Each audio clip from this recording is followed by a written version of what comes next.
வணக்கம் மக்களே. நம்ம கார்த்திக் கதையில ஏப்ரல் 25 என்ன நடக்க போகுது அப்படிங்கறத பத்தி தாங்க இந்த வீடியோல இப்ப நம்ம பார்க்க போறோம். வீடியோவுக்கு மறக்காம லைக் பண்ணிக்கோங்க.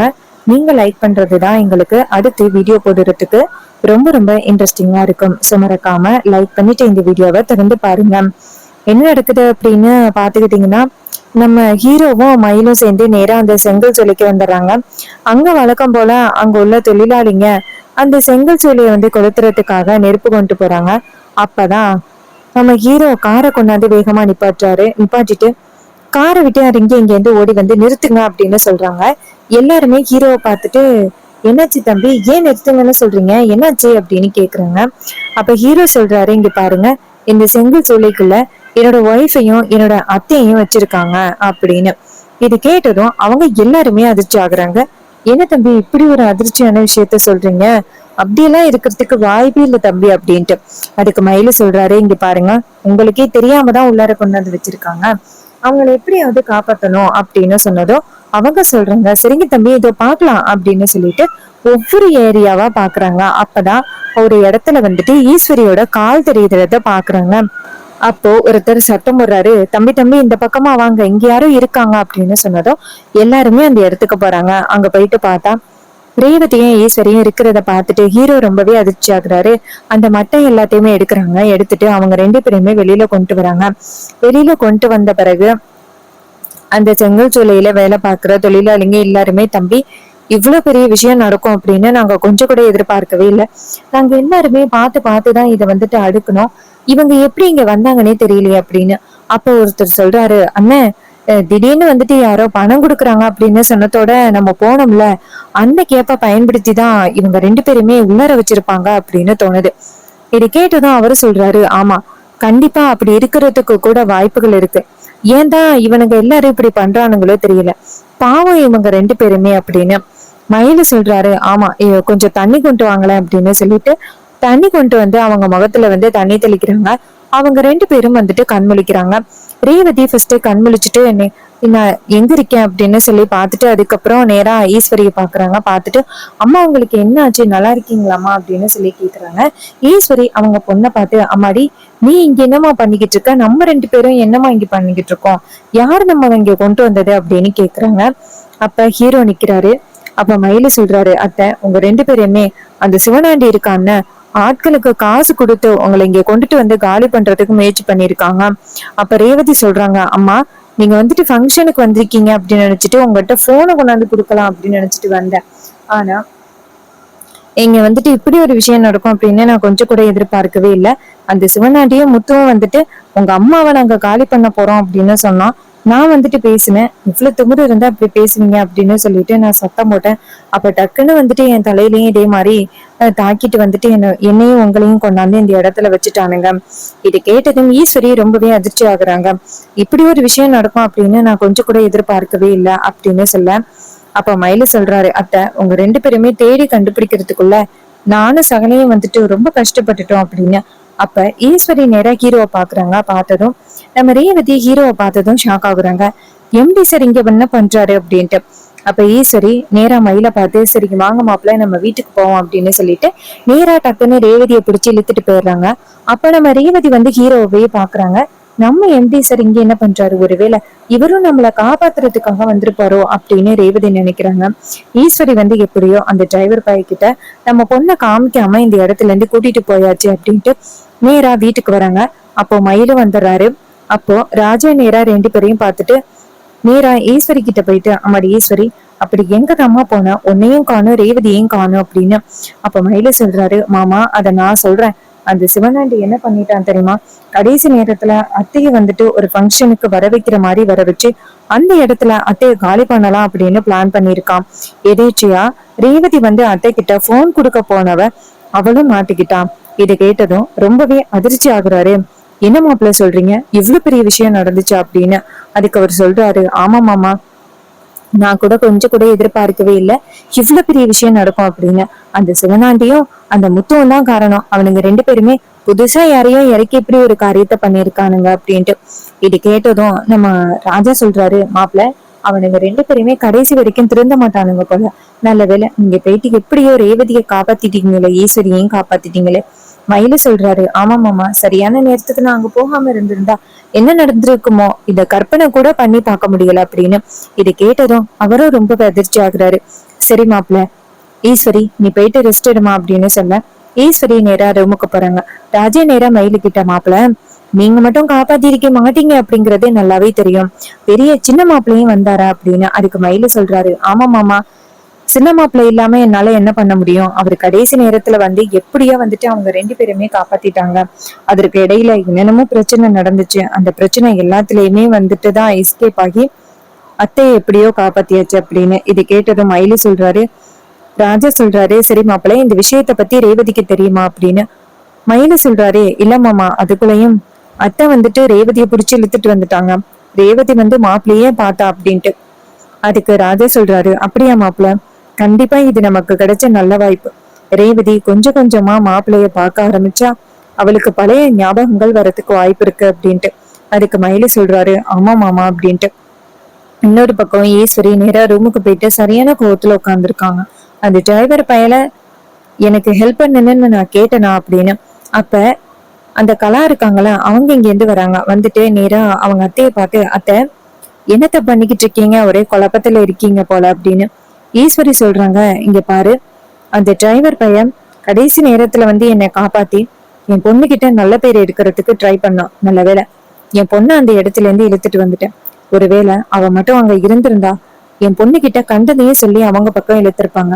நல்ல வேலை நான் என் பொண்ணை எப்படியோ கூட்டிட்டு வந்துட்டேன் அப்படின்னு. கலா சொல்றாங்க, மேடம் அப்போ அந்த கார்த்தி உங்களை வந்துட்டு கடத்தலையா? அதுக்கு ஈஸ்வரி சொல்றாங்க, இல்ல அவன் இல்ல, இதுக்கு காரணம் அந்த சிவனாண்டியும் முத்துவும். அவங்க ரெண்டு பேரும் தான் வந்துட்டு என்னை எப்படி வந்து பழி வாங்கணும் அப்படிங்கிறதுக்காக இப்படி ஒரு காரியத்தை பண்ணியிருக்கானுங்க. கலா சொல்றாங்க, மேடம் அப்ப ஊருக்குள்ள உங்களுக்கு நிறைய எதிரிகள் இருப்பாங்க போல அப்படின்ட்டு. அதுக்கு ஈஸ்வரி சொல்றாங்க, ஆமா கலா, எனக்கு எதிரிகள் நிறைய இருக்காங்க, அதுல ஒண்ணுதான் இந்த டிரைவர் பையன். அப்ப கலா சொல்றாங்க, மேடம் நீங்க காணும் அப்படின்னதோட நான் அதிகாரிங்க கிட்ட போயிட்டு அவனை புகார் கொடுத்துட்டேன். ஈஸ்வரி சொல்றாங்க, அவன் காரணம் கிடையாது அப்படின்னு. கலாவும் சரிங்க மேடம் அப்படின்னு. ஈஸ்வரியும் சரி அப்படின்னு சொல்லிட்டு குழப்பத்துல உட்காந்துருக்காங்க.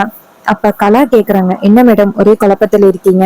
ஈஸ்வரி சொல்றாங்க, அவன் வந்து என்னை காப்பாத்தினான்னா அந்த நேரத்துல என் பொண்ணு இருந்தா, அவ கேட்க ஆரம்பிக்க போறா, அவர் யாரு, எதுக்காக அவரு வந்து நம்மளை காப்பாத்தினாரு அப்படின்னு கேட்க ஆரம்பிக்க போறா.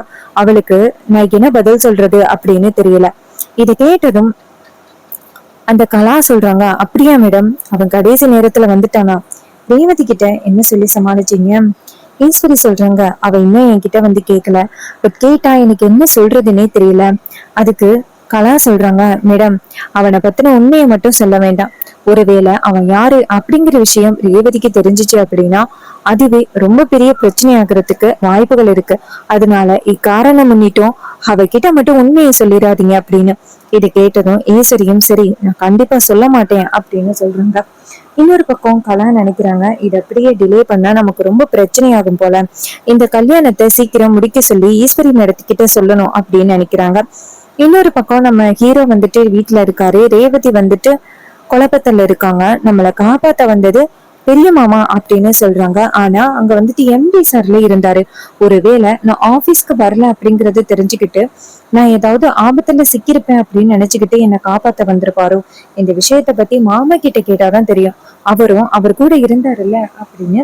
அந்த ரேவதி என்ன பண்றாங்கன்னா நேரா மயில போய் பாக்குறாங்க. மயிலு ரேவதியை பார்த்து, சொல்லுமா, என்கிட்ட ஏதாவது கேட்கணுமா அப்படின்னு. ரேவதி சொல்றாங்க, ஆமா மாமா, உங்ககிட்ட ரொம்ப முக்கியமான ஒரு விஷயத்த கேட்கணும். சரி, கொஞ்ச நேரத்துக்கு முன்னாடி நீங்க என்னையும் அம்மாவையும் காப்பாத்தினீங்கல்ல, அப்போ எம்டி சார் பக்கத்துல இருந்தாரு, எம்டி சார் உங்களுக்கு தெரியுமா அப்படின்னு. அதுக்கு மயிலு சொல்றாரு, ஆமா ரேவதி, எம்டி சார், உங்க எம்டி சாரே எனக்கு நல்லாவே தெரியும், அவரு ரொம்ப நல்லவரு தெரியுமா, அவருக்கு நிறைய பேருக்கு ஹெல்ப் பண்றதுன்னா அவருக்கு ரொம்ப பிடிக்கும். உன்னையும் அவங்கரையும் அத்தையும் காணும் அப்படின்னதோட நான் நேரா அவர்கிட்டதான் வந்து சொன்னேன். உடனே அவரு எனக்கு உதவி பண்றேன் அப்படின்னு சொல்லிட்டு வந்துட்டாரு தெரியுமா. அதோட நீ அவர் ஆபீஸ்ல ஒர்க் பண்றீல்ல, நீ ரொம்ப நேரமா ஆபீஸ்க்கு வரல அப்படின்னு என்கிட்ட போன் பண்ணி கேட்டாரு. அப்புறம்தான் வந்துட்டு நான் விஷயத்த சொன்னதோட அவரு எனக்கு ஹெல்ப் பண்ண ஆரம்பிச்சுட்டாரு, அவரு ரொம்ப நல்லவர் தெரியுமா அப்படின்னு. இதை கேட்டதும் ரேவதி சொல்றாங்க, மாமா என்னால கொஞ்சம் கூட நம்பவே முடியல, நான் அந்த ஆபீஸ்ல ஒர்க் பண்ற சாதாரண எம்ப்ளாயி. எனக்கு வந்துட்டு அவரு இந்த அளவுக்கு கஷ்டப்பட்டு ஹெல்ப் பண்ணணும் அப்படின்னு அவசியமா? அதுக்கு மயில சொல்றாரு, இங்க பாரு, நீ அவரை பத்தி இவ்வளவுதான் நினைச்சுக்கிட்டு இருக்கா. அவரு நிறைய பேருக்கு நல்லது பண்ணியிருக்காரு தெரியுமா? இதை கேட்டதும் ரேவதி சொல்றாங்க, அப்படியா மாமா, உங்களுக்கு எப்படி தெரியும்? அதுக்கு அவர் சொல்றாரு, இங்க பாரு, எனக்கே அவர் வந்துட்டு ஹோட்டல் வைக்கிறதுக்கு நிறைய உதவி பண்ணியிருக்காரு தெரியுமா அப்படின்னு. இதை கேட்டதும் வில்லியும் அப்படியா மாமா அப்படின்னு சொல்லிட்டு கேக்குறாங்க. அப்புறம் மயிலு சொல்றாரு, இங்க பாரு, உனக்கு அந்த மாதிரி ஒரு பாஸ் கிடைச்சதுக்கு நீ ரொம்ப கொடுத்து வச்சிருக்கணும். ஆனா அத்தை கிட்ட மட்டும் இதை சொல்லிடாத, அதுக்கப்புறம் உன்னை வேலைக்கே விட மாட்டாங்க. இதை கேட்டதும் ஹீரோயின் சொல்றாங்க, சரி மாமா, நான் அம்மா கிட்ட இந்த விஷயத்த பத்தி சொல்லல. ஆனா அவருக்கு உண்மையாவே ரொம்ப நல்ல மனசு. என்னை எவ்வளவு பெரிய ஆபத்துல இருந்து காப்பாத்தணும் அப்படின்னு நினைச்சிருக்காருல்ல, அந்த மாதிரி மனசு யாருக்கு வரும் அப்படின்னு. அதுக்கு மயிலு சொல்றாரு, ஆமா ரேவதி, அந்த மாதிரி மனசு யாருக்குமே வராது. அவர் ரொம்ப நல்லவர் தெரியுமா அப்படின்னு சொல்லி பேசிக்கிட்டு இருக்காங்க. அப்புறமா ரேவதி என்ன பண்றாங்கன்னா, சரிங்க மாமா, நான் ஆபீஸ்க்கு போயிட்டு அவர்கிட்ட நான் கண்டிப்பா வந்துட்டு நன்றி சொல்லியே ஆகணும் அப்படின்னு. அதுக்கு அவர் சொல்றாரு, சரி ரேவதி அப்படின்ட்டு. அப்புறமா பொழுது விடியுது. பொழுது விடிஞ்சதோட நம்ம ஹீரோயின் ஃபைல்ஸ் எல்லாம் எடுத்துட்டு கிளம்புறாங்க. இது எல்லாம் பார்த்துட்டு ஈஸ்வரி ஷாக் ஆகி, அம்மாடி ரேவதி, ஒரு நிமிஷம் நில்லு அப்படின்னு சொல்றாங்க. அப்ப ஹீரோயின் சொல்றாங்க, ஏமா என்னாச்சு, எதுக்கு என்னை நிக்க சொல்றீங்க, எனக்கு ஆபீஸ்க்கு டைம் ஆயிருச்சு அப்படின்னு. ஈஸ்வரி சொல்றாங்க, அம்மாடி, நேத்து நீ வந்துட்டு ஆபீஸ்க்கு போகையில என்ன நடந்துச்சு அப்படின்னு உனக்கு தெரியும்ல, அதனால இனிமே நீ வந்துட்டு வேலைக்கு போக வேணாம். அதுக்கு ரேவதி சொல்றாங்க, அம்மா என்னம்மா இப்படி பேசுறீங்க, அன்னைக்கு எதுக்குமே பயப்படக்கூடாது அப்படின்னு சொல்லி வேலைக்கு போக சொன்னதே நீங்க தான். ஆனா கடைசியில நீங்க என்ன இப்படி பேசுறீங்க? அம்மா, நம்ம தேவையில்லாம பல பேருக்கு வந்துட்டு பயப்பட வேண்டிய அவசியமே இல்லம்மா. இதை கேட்டதும் ஈஸ்வரி சொல்றாங்க, இல்லம்மா, எனக்கு நீ வேலைக்கு போறது கொஞ்சம் பயமா தான் இருக்கு. சோ நீ வேலைக்கு போக வேண்டாம் அப்படின்னு சொல்றாங்க. இது எல்லாம் கேட்டதும் ரேவதி சொல்றாங்க, அம்மா நீங்க பேசுறது சரி கிடையாது. நான் வேலைக்கு போறேன், என்ன நீங்க தடுக்க முடியாது அப்படின்னு சொல்லிட்டு அந்த இடத்துல இருந்து போறாங்க. இது எல்லாம் பார்த்ததும் ஈஸ்வரிக்கு ரொம்பவே அதிர்ச்சி ஆகுது. என்னடா இது, இவ இப்படி சொல்லிட்டு போறாளே அப்படின்ட்டு. அப்போ ராஜா நேரா ஈஸ்வரியை பார்த்து, இங்க பாரு ஈஸ்வரி, உன் பொண்ணுக்கு பழைய ஞாபகங்கள் இல்ல அப்படின்னாலும் அவளை உன் இஷ்டத்துக்கு வந்துட்டு ஹேண்டில் பண்ணலாம் அப்படின்னு நினைச்சிட்டு இருக்காத. உன் பொண்ணுக்கு எப்பவுமே சுய புத்தி இருக்கு. அவ முடிவுபடிதான் நினைப்பா அப்படின்னு.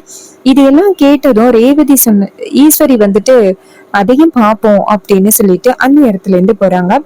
ரேவதி வந்துட்டு நேரா ஆபீஸ்க்கு போறாங்க. அங்க போயிட்டு நேரா ஹீரோவோட கேபினுக்கு போறாங்க. ஹீரோ வந்துட்டு ரேவதிய பார்த்ததும், வாங்க மேடம், என்ன என்கிட்ட சொல்லணும், ஏதாவது சண்டை போட வந்திருக்கீங்களா அப்படின்னு கேக்குறாங்க.